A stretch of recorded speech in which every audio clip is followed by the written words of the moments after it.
नंद लाला भजो गिरिधर गोविंद गोपाला भजो गिरिधर गोविंद गोपाला भजो मुरली मनोहर नंद लाला भजो मुरली मनोहर नंद लाला भजो गिरिधर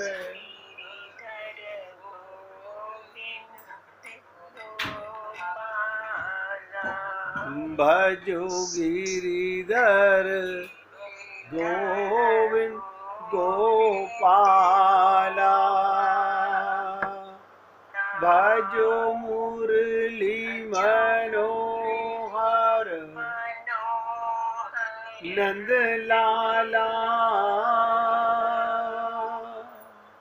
भजो मुरली मनोहर नंद लाला भजो गिरिधर गोविंद गोपाला भजो गिरिधर गोविंद गोपाला बोलिए वृंदावन बिहारी लाल की जय जय श्री राधे जय जय श्री राधे। सभी भक्तों से निवेदन, बहुत एकाग्रचित होकर सत्संग के प्रत्येक शब्द को पूरी एकाग्रता के साथ हृदयंगम करने का भरसक प्रयत्न कीजिए। कल मैंने आपके साथ चर्चा शुरू करते हुए निवेदन किया था कि आप और हम सब लोग जो खास तौर से मनुष्य शरीर में आए हैं, जो भोग योनियों में पशु पक्षी की योनियों में आए हैं, उनकी मैं नहीं कह रहा, मैं उनकी चर्चा कर रहा हूँ जो मनुष्य शरीर में आए हैं। आप और हम सब लोग माँ के गर्भ में भगवान से प्रॉमिस करके आए थे कि प्रभु इस जन्म में मैं प्रॉमिस करके जा रहा हूँ, जल्दी ही वापस आपके पास लौटूंगा और कहीं नहीं जाऊंगा। लेकिन क्या आप और हम लोगों को याद है कि हमारे को लौट के अपने प्रभु के पास जाना है, परमात्मा के लोक में जाना है। अगर बुरा ना माने तो सच बोलूं, हमें अपने घर वापस जाना है। ये संसार हम लोगों के लिए मुसाफिर खाना है। यहाँ हमने अपना पन कर लिया, ये हमारा अज्ञानता की निशानी है। जब शरीर अपना नहीं तो आप सोचिए संसार में कोई भी चीज आपकी अपनी नहीं है। लेकिन जाने अनजाने में हमसे भूल हुई, हम अपनापन कर बैठे। कोई बात नहीं, परमात्मा की देखो कितनी कृपा है कि आपको वेदों के माध्यम से लेके पुराणों उपनिषदों शास्त्रों के माध्यम से लेके गीता भागवत रामायण के माध्यम से लेकर संतों की भाषा में हमको फिर समझा रहे हैं कि आपने भगवान से क्या वादा किया था। लेकिन संकल्प आपको करना है कि मुझे भगवान के साथ अपना प्रॉमिस पूरा करना है या नहीं करना है। मैंने कल आपके साथ ये भी करेक्शन करने का प्रयत्न किया था कि यहाँ जिस चीज़ में भी हमारा अपनापन है वो रहने वाला नहीं है। शरीर मरण धर्मा है, इससे साबित होता है प्रत्येक चीज संसार की मृत्यु की ओर जा रही है, समाप्ति की ओर जा रही है, क्योंकि जिनसे हमारा संयोग हुआ है उनसे एक दिन वियोग सुनिश्चित होगा। और भगवान के साथ हमारा नित्य योग है, नित्य योग। आप देखो इसी संसार में भी हम अपने परिवार में बता के जाते हैं, मैं शाम को इस टाइम लौट कर आऊँगा, मैं 10 दिन के लिए जा रहा हूँ, फलानी डेट को मैं वापसी आऊँगा, मैं 15 दिन में वापसी आऊँगा। हम कहीं भी जाते हैं वहाँ अपना पन नहीं करते। हम लोगों ने जाने अनजाने में भूल की। और कल आपसे निवेदन किया था कि सत्संग समाप्त होने के बाद आप सोचिएगा जरूर कि आप और हम लोग परमात्मा से क्या वादा करके आए थे। आज उसी बात को आगे बढ़ाता हुआ, ये समय बहुत बलवान है, समय बहुत बलवान है। समय माने काल, इसमें भगवान भी दखल नहीं देते, संत भी दखल नहीं देते। संत तो हमको इशारा दे सकते हैं लेकिन दखल नहीं दे सकते। ये दोनों कार्य परमात्मा के पास हैं, जन्म और मृत्यु का। और ये समय सबका सुनिश्चित है, एक सांस फालतू नहीं मिलेगी। आप लोग सब जानते हो कि 11,000 वर्ष राम रहे, 11,000 वर्ष पूरे होते ही यमराज उनके सामने पहुंच गया। जबरदस्ती नहीं करी, लेकिन पहुंच गया कि महाराज आपका समय पूरा हो गया है, आपको याद दिलाने आया हूं। इसी प्रकार सिद्ध महापुरुषों के आगे भी यमराज जाता है, जो बैठ जाता है सामने, और महापुरुष उसके सर पर पैर रखकर फिर उसके बाद पुष्पक विमान पर बैठते हैं। सोचिएगा, ये देह काल पर विजय प्राप्त करने के लिए मिली थी। यमराज भी नतमस्तक होता है जब ये जीव भगवान के लोक में जाता है।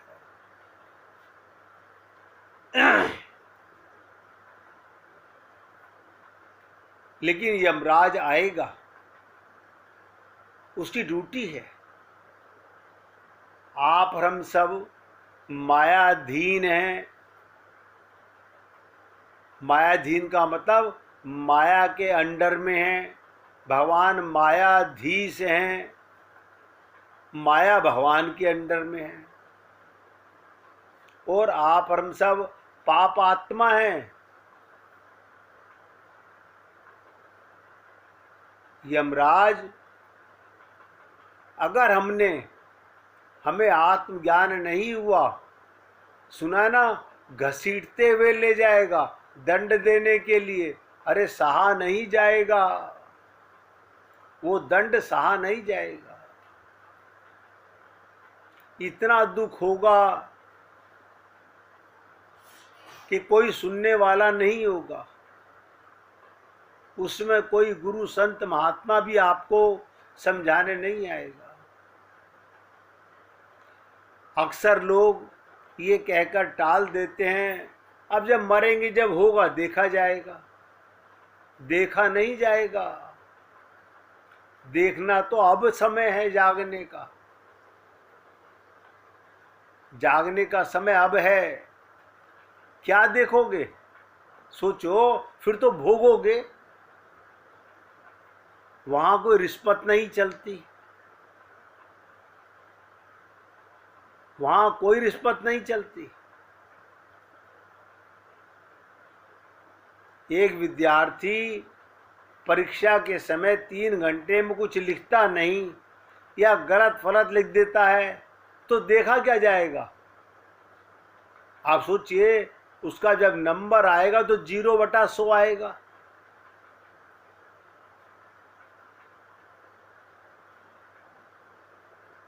मंदिर में जाने से पेपर सही नहीं हो जाएगा। अपने को जानकर, अपने लक्ष्य को पहचानकर, अपने वादे को याद करके परमात्मा के पास अपने घर वापस जाने का हम सबका संकल्प होना चाहिए। ये तो हम लोगों पर, आप सब पर भगवान की कृपा है कि संत महात्मा हमें चेताते रहते हैं। आत्मा का कमाने का मामला सोचो। तुम आत्मा और शरीर नहीं हो। रोज निवेदन किया जाता है, आत्मा हो शरीर नहीं हो। शरीर को तो छोड़ना पड़ेगा और जबरदस्ती छुड़वा लिया जाएगा।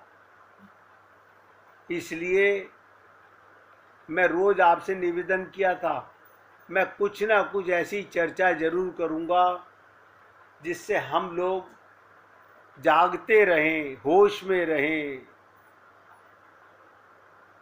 ये संसार नहीं है जहाँ रिश्वत चल जाएगी। ये मंदिरों के पंडित नहीं हैं, ध्यान से सुनो, जहाँ 500 का नोट देकर 2000 का, 1000 का नोट देकर आपकी ओर लपक आएंगे। इस भूल में मत रहिएगा, क्योंकि संत महात्माओं की महिमा अपार, असीम, अनंत है। भगवान बहुत बड़े हैं, इसमें संदेह नहीं, लेकिन आप और हम लोगों का काम संतों से बनता है। भगवान तो बने बनाए के साथी हैं। आपको मनुष्य शरीर दे दिया, संत महात्माओं को भेज दिया समझाने के लिए। इसीलिए मैंने कहा, तो संतों की महिमा अपार, अनंत, असीम है, वो कहीं नहीं जा सकती।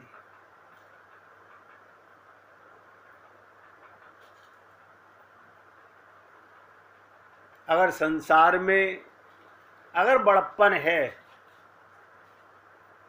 निस्वार्थ कर्म है, महात्माओं का है। मैं उन महात्माओं की बात नहीं कर रहा हूं जो पैसा कमाने के लिए भगवान का नाम बेचते हैं। मैं उनकी चर्चा कर रहा हूं जिन्हें आत्मज्ञान हो गया है। आप और हम सबको आत्मज्ञान कराना चाहते हैं। क्यों? अनंत जीवों का अनंत जन्मों में महात्मा, महान पुरुषों के द्वारा बहुत लाभ हुआ है और आगे भी होगा।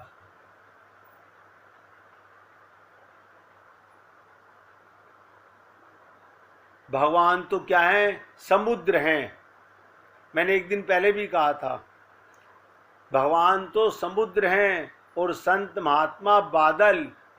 भगवान चंदन का वृक्ष हैं और संत महात्मा है पवन, जो जल के द्वारा जितना लाभ वर्षा से होता है उतना समुद्र से लाभ नहीं होता। मूल में तो परमात्मा ही है, परंतु हम लोगों को लाभ संत महात्माओं से होता है। भगवान के प्रेमी भक्त होते हैं। हम, आप और हम लोगों को परमात्मा तत्व को जनाने का प्रयत्न करते हैं। इसलिए कहा, परमात्मा तो परमात्मा है।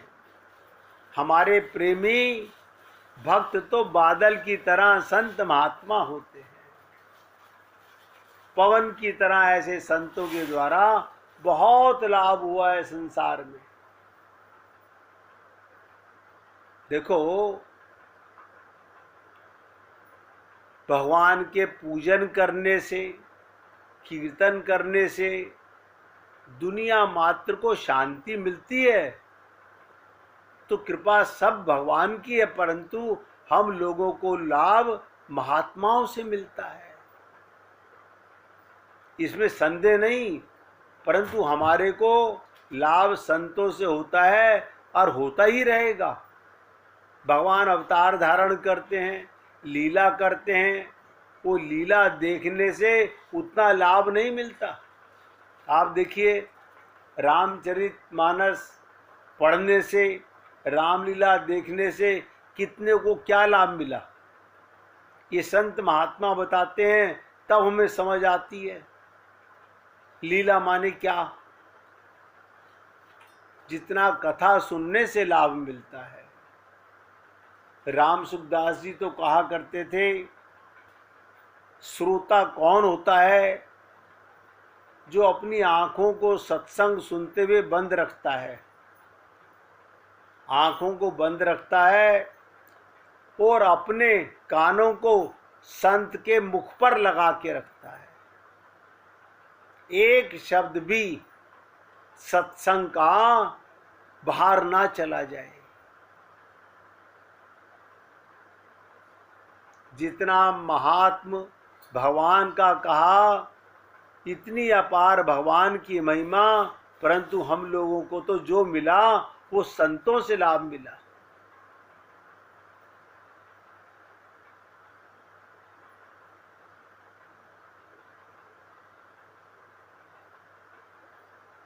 इसलिए हे पुण्य आत्माओं, सोचो, जिन गांवों में, शहरों में सैकड़ों वर्षों से संत नहीं गए,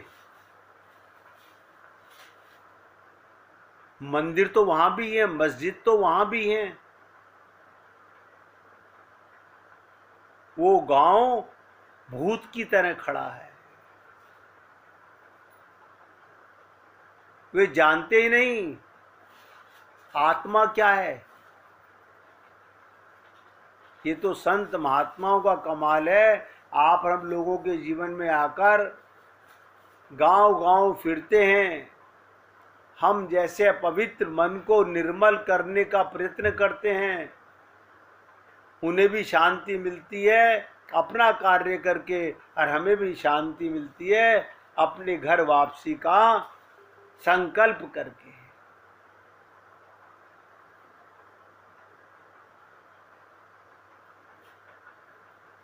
कथा तो रोज ही सुनते हो,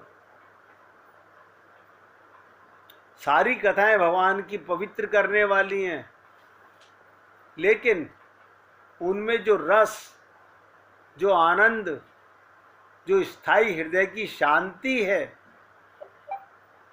जो स्थायी हृदय की शांति है, वो संत महात्माओं के द्वारा ही मिलती है।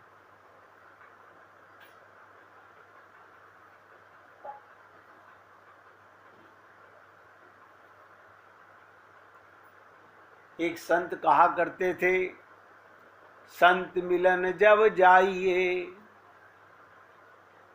संत मिलन जब जाइए, ध्यान से सुनिएगा, तज माया अभिमान। संत का मिलना कब होगा? संत से मिलन कब होगा? तज माया अभिमान। आप माया का अभिमान छोड़ दोगे तब संत से मिलन होगा। अब आप अपने आप को माया में भी लिप्त रखो और सोचो संत महात्मा में मिल जाएं, एक साथ दो चीजें नहीं मिला करती। जो जो भूमि पग पड़े, त्यों त्यों यज्ञ समान।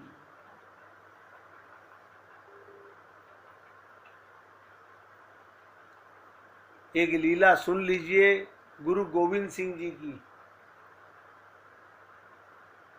गुरु गोविंद सिंह जी, भाई नंदलाल जी, बहुत प्रेम था आपस में।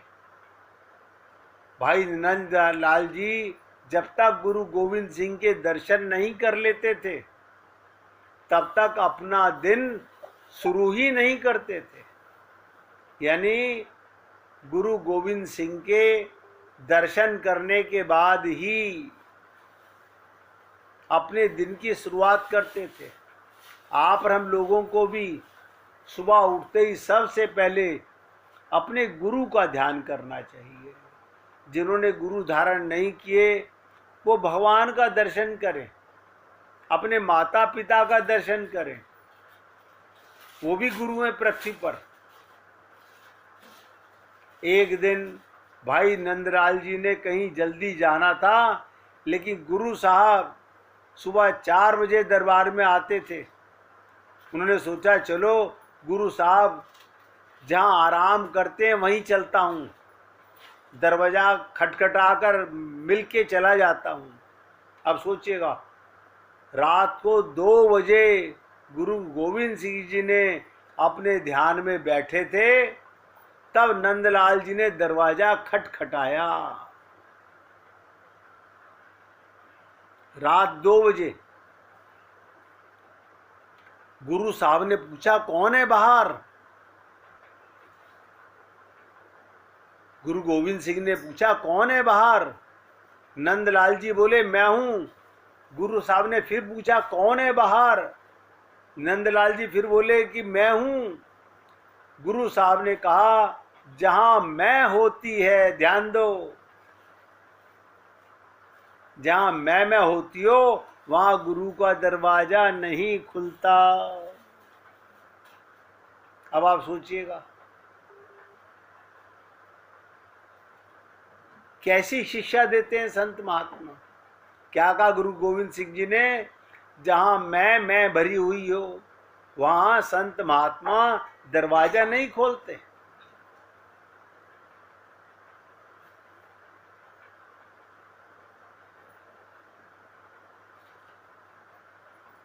भाई नंदलाल जी को बहुत महसूस हुआ, बहुत महसूस हुआ नंदलाल को। उसने फिर दरवाजा खटखटाया। तब गुरु साहब ने फिर पूछा कौन। इस दफा नंदलाल जी ने कहा तू ही तू। गुरु साहब ने कहा इसमें तो तेरी चतुराई दिख रही है, और जहां चतुराई होती है वहां भी गुरु का दरवाजा नहीं खुलता।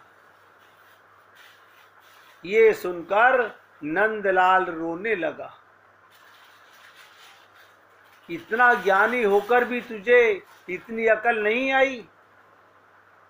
नंदलाल जी बहुत ज्ञानी थे, 6 भाषाओं का ज्ञान था। उनका रोना सुनकर गुरु गोविंद सिंह जी ने पूछा बाहर कौन रो रहा है। अब नंदलाल जी रोते हुए बोले क्या कहूं सच्चे बादशाह कौन हूं।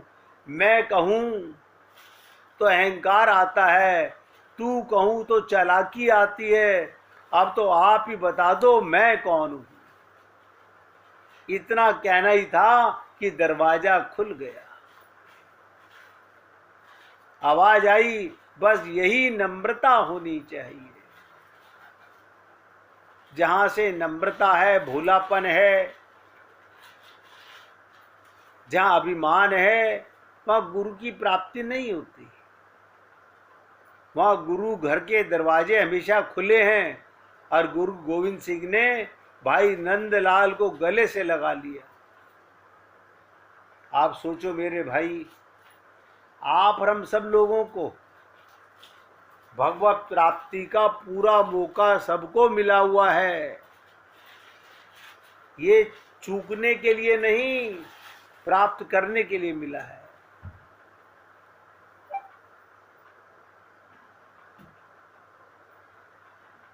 भगवत प्राप्ति करने के लिए शरीर मिला है।